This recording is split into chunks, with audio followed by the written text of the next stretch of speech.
तो दोस्तों, इस वीडियो में मैं आपको बताने वाला हूँ कि अपने इतिहास के बारे में जो कुछ रोचक जानकारियाँ मैं आपको दूंगा कि हमारे इतिहास के अंदर ऐसा क्या लिखा है और जो हम आजकल हम देख रहे हैं हमारे धर्म ग्रंथों के अंदर या फिर हमारे समाज के अंदर जो पाखंड फैलाया गया है, तो उसको जानने के लिए हमें अपने इतिहास को जानना बहुत ज़रूरी है।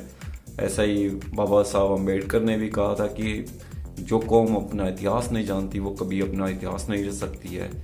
तो इसीलिए मैंने अपने इतिहास को भी पढ़ने की, जानने की बहुत ही गहनता से कोशिश की है और बहुत सी चीज़ों को पढ़ा भी है और उसके बारे में आपको डिस्कस करना चाहता हूँ।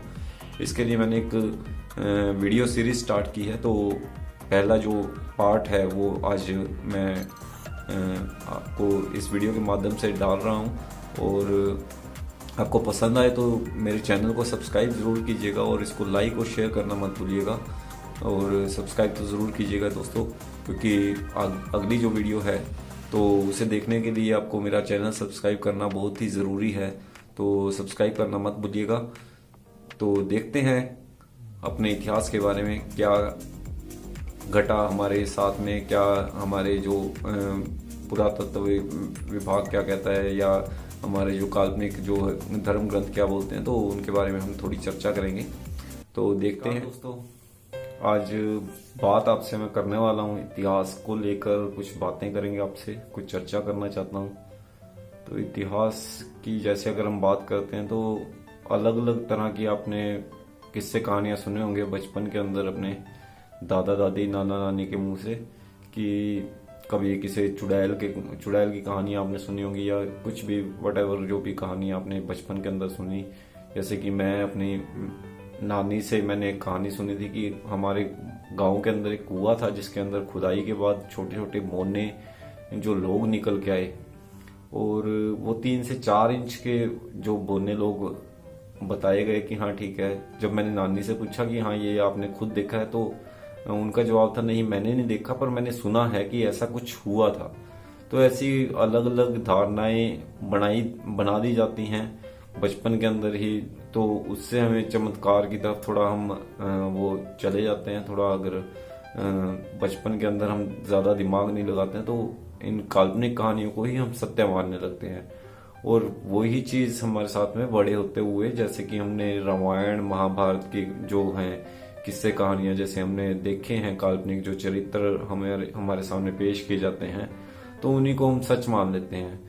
तो इस चीज को अगर किसी एक धार्मिक इंसान को अगर बोला जाएगा तो उसे इस चीज का बहुत बुरा भी लगेगा और शायद उसकी आस्था को भी ठेस पहुंचे, पर जो सच है वो सच है। तो इतिहास को जानने के लिए हम इतिहास को 3 भागों में, हम 3 अलग अलग डेफिनेशंस लेते हैं हम इतिहास के लिए। तो पहले अगर डेफिनेशन की बात करते हैं तो एक होता है पुरातात्विक इतिहास, और सेकंड अगर बात करते हैं काल्पनिक इतिहास, और तीसरे की अगर मैं बात करूं तो शैक्षिक इतिहास। शैक्षिक इतिहास जैसे कि हमारे स्कूल के अंदर जो भी हमने किताबें पढ़ी हैं तो उसको हम इतिहास के अंदर जो भी हमने पढ़ा है किताबों के अंदर तो उसको हम शैक्षिक इतिहास कहेंगे। और वैसे ही पुरातात्विक इतिहास जो है, पुरातात्विक इतिहास क्या होता है, जैसे कि खुदाई से अलग अलग जगहों पर खुदाई के बाद जो वस्तुएं मिली हैं तो उनसे जो हमारे इतिहास के बारे में पता चलता है कि हमारे इतिहास में किस टाइप का कल्चर था, क्या चीजें थी, कौन से राजा महाराजा जिन्होंने अपने लेख लिखे या मंदिर जो भी हमारा वटेवर जो भी हमारे पाषाण युग से लेके अभी तक जो भी चीजें जो भी धरती के ऊपर घटित हुई तो वो यहाँ वहां तो गई नहीं है, वो सारी जमीन के नीचे ही दबी होंगी, क्योंकि जब सभ्यताएं खत्म होती हैं तो उसके बाद वो चीजें जमीन के नीचे उथल होने के बाद तो वो जमीन के नीचे निकलती है। तो अभी जो खुदाई होती है तो उसके बाद उनके प्रमाण जो निकलते हैं तो उनको कार्बन डेटिंग एक टेक्नोलॉजी है जिसको साइंस के अंदर कार्बन डेटिंग टेक्नोलॉजी एक ऐसी टेक्नोलॉजी है जिससे किसी भी चीज के समय काल का पता लगाया जा सकता है। तो साइंस ने इतनी तरक्की कर ली है कि हाँ ठीक है, पुराने किसी भी समय काल की कुछ भी चीजों को एक लगभग मैक्सिमम नजदीकी समय काल का अंदाजा जो हम लगा सकते हैं, तो वो कार्बन डेटिंग एक टेक्नोलॉजी रहती है। तो पुरातात्विक इतिहास के अंदर हम उनसे एक इतिहास के बारे में जान सकते हैं। और शैक्षिक इतिहास जो हमें किताबों के अंदर जो पढ़ाया जाता है, वो मैंने आपको बताया कि वो शैक्षिक इतिहास, उसके अंदर छेड़खानी भी की जा सकती है, क्योंकि सरकार जो है अपने अकॉर्डिंग अपने इतिहास को जो भी अपने बच्चों को यानी देश के समूह को जो पढ़ाना चाहती है, तो सरकार ही डिसाइड करती है कि उन्हें कौन सी किताबें लगानी है। तो उसको एक शैक्षिक इतिहास कहा जा सकता है। इसके अंदर थोड़ी बहुत छेड़खानी जरूर हो सकती है और हुई भी है, जैसा कि मैं आपको आने वाले टाइम में बताऊंगा कि हाँ ऐसा क्या रहा क्या नहीं रहा। और एक सबसे जो तीसरे नंबर पे मैं बताता हूँ काल्पनिक इतिहास। काल्पनिक इतिहास क्या होता है, जैसे कि आपने वेद ग्रंथ और उपनिषद जितने भी, इनके कोई प्रमाण नहीं मिले कि ये हजारों साल पुराने हैं या वटेवर जो भी बोला गया कि हाँ ठीक है, रामायण जो हजारों सालों से जो है 10,000 साल पहले वाल्मीकि जी ने वो रामायण लिख दी थी। तो उन चीजों के बारे में ऐसा कोई साक्ष्य नहीं मिला, पर वो किताबों के अंदर लिखा गया तो उसी को हम सत्य मान के उसको उस पर अमल करने लगते हैं। तो इसको बोलते हैं काल्पनिक इतिहास। काल्पनिक इतिहास जिसकी सिर्फ कल्पना के अंदर ऐसी कुछ चीजें होती हैं जो सिर्फ कल्पना की गई है। जैसे कि पुष्पक विमान की बात करें तो रावण जो पुष्पक विमान जो उड़ने वाला जो एक विमान रहा है रामायण के अंदर, तो वाल्मीकि रामायण की अगर बात करते हैं तो उसके अंदर खच्चर बने हुए हैं। जो रावण जो रथ लेके आता है तो उसके आगे जो है 7 खच्चर बंधे हुए हैं, और उसके जो चक्का है, जो रथ का जो पहिया है, तो वो सोने का पहिया है और एक सारथी बैठा उसे चला रहा है। और जब वो सीता को हरण करके लेके जाता है तो वो हवा के अंदर उड़ रहा है, जैसा कि बताया गया कि हाँ उसके अंदर खच्चर बंधे हुए हैं। तो खच्चर हवा के अंदर नहीं उड़ सकते हैं, पर हमें इस काल्पनिक कथाओं को सत्य मान लेते हैं और उन्हें अपनी आस्था धर्म के नाम पे हम उसके बारे में कुछ गलत सुनना बर्दाश्त भी नहीं करते हैं। तो इन चीजों को हमें समझना होगा और इसके लिए हमें अपने इतिहास को जानना बहुत जरूरी है कि हाँ हमारे इतिहास में ऐसा क्या रहा, क्या एक्चुअल में ये जो घटनाएं जो हमने सुनी हैं, जो हमने पढ़ी हैं रामायण के अंदर, महाभारत के अंदर या वेदों के अंदर, ये जो स्टोरीज लिखी हैं कि ब्रह्मा के मुख से जो है ब्राह्मण पैदा हुआ, ब्रह्मा की भुजाओं से जो है वो क्षत्रिय पैदा हुआ, और जंघाओं से जो है वो वैश्य पैदा होता है, और पैरों से जो है वो शूद्र पैदा हुए। और ऐसे ही काल्पनिक बहुत सी कहानियां शिव जी को लेकर या राम को लेकर, या ऐसे ही बाइबल के अंदर जीसस की बात करते हैं या कुरान के अंदर मोहम्मद की बात करते हैं। तो उनकी बहुत सी ऐसी काल्पनिक कहानियां हैं जिनको धर्म के नाम पर सिर्फ हम मानते चले हुए जा रहे हैं, और कोई भी इनका साक्ष्य नहीं मिला, कोई भी ऐसा प्रमाण नहीं मिला कि हाँ उन बातों को हम सत्य समझ पाए। तो हम बात करते हैं धरती के ऊपर जो भी हमें सबूत मिले हैं, जो पुरातात्विक जो प्रमाण मिले हैं, जो सभ्यताएं जो विलुप्त हो गई सभ्यताएं हैं। तो दुनिया में सबसे जो पुरानी जो सभ्यता है वो मेसोपोटामिया, मिस्र की सभ्यता, वो सबसे पुरानी सभ्यताएं हैं। और अगर सबसे बड़ी सभ्यता की बात करें तो भारत की जो सभ्यता है, सिंधु घाटी की सभ्यता सबसे एक बड़ी सभ्यता है, जिसको मोहनजोदाड़ो की सभ्यता भी कहा जाता है।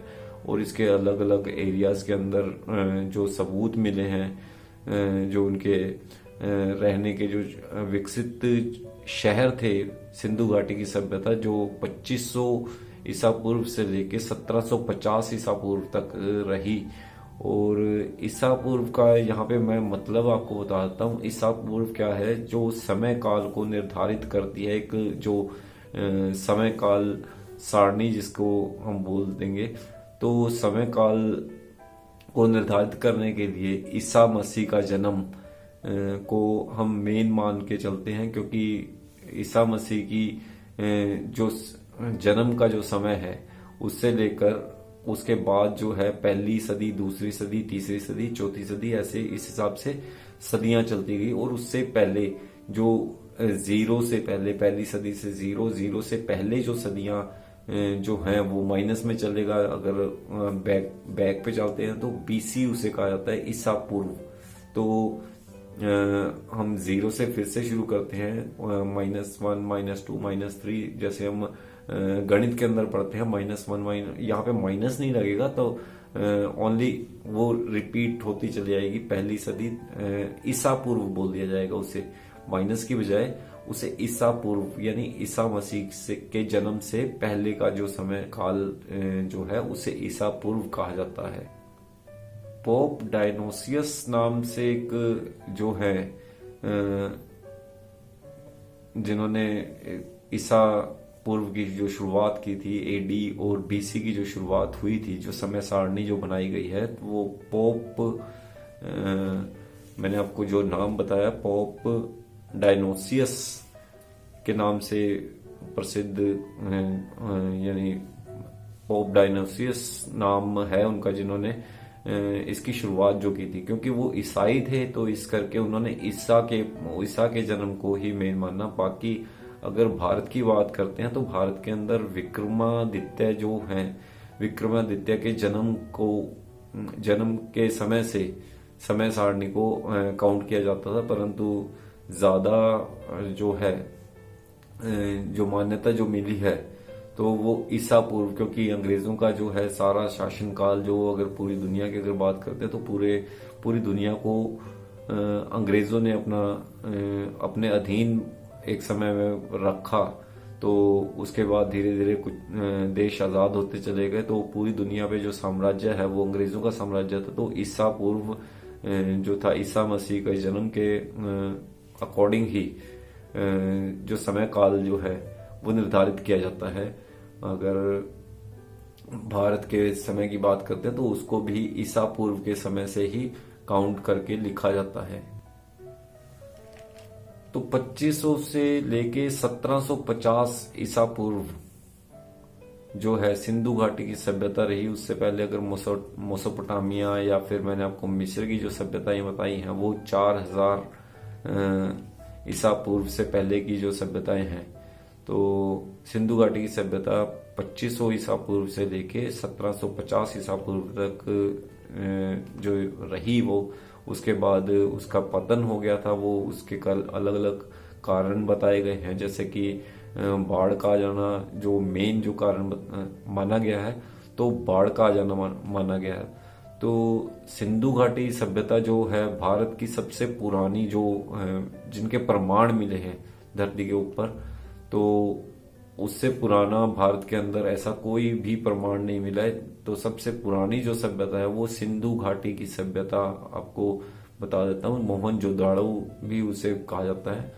तो वो सभ्यता सबसे पुरानी भारत के अंदर जो पाई गई है, और उसका जो समय काल मैंने आपको 2500 ईसा पूर्व से लेके 1750 ईसा पूर्व तक का समय काल निर्धारित किया गया। कार्बन डेटिंग टेक्नोलॉजी के अकॉर्डिंग जो है उसका समय काल निर्धारित किया गया है। और इसकी खुदाई से जो प्रमाण मिलते हैं, जैसा कि मैं आपको बता देता हूँ क्या क्या प्रमाण वहां पे मिले हैं। कुछ जैसे कि पुरानी ईंटें जो मिली हैं, और पुराने जो हैं खंडर, जो शहर जो बनाए गए थे, बहुत ही एडवांस टेक्नोलॉजी थी उस टाइम की। तो उनसे देखा गया कि हाँ पूरे शहर के शहर बसे हुए थे, और जो गलियां हैं, जो सड़कें हैं, वो बहुत ही तरीके से बनाई गई थी। उनके अंदर नालियों का, घरों के अंदर नालियों का विशेष प्रबंध था, और सड़कों के किनारे जो पानी की जो निकासी के लिए बहुत अच्छे काम किए गए थे। तो वो सिंधु घाटी की सभ्यता, जिसको हम एक डेवलप इस टाइम पे, जैसे हम शहरों में रह रहे हैं तो उस हिसाब की सारी जो है सुख सुविधाएं, तो वो उस समय के अंदर वो प्रोवाइड होती थी।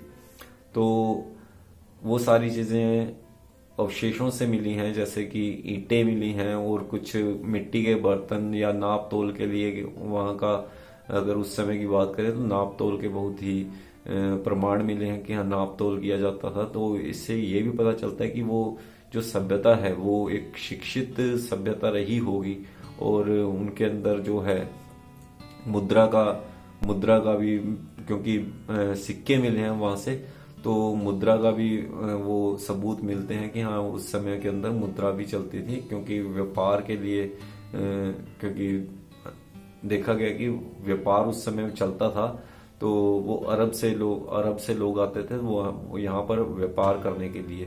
भारत की अगर बात करें तो भारत के अंदर व्यापार करने के लिए उस समय लोग आते थे, और उस समय की जो यहाँ की जो आभूषण हैं वो मिले हैं।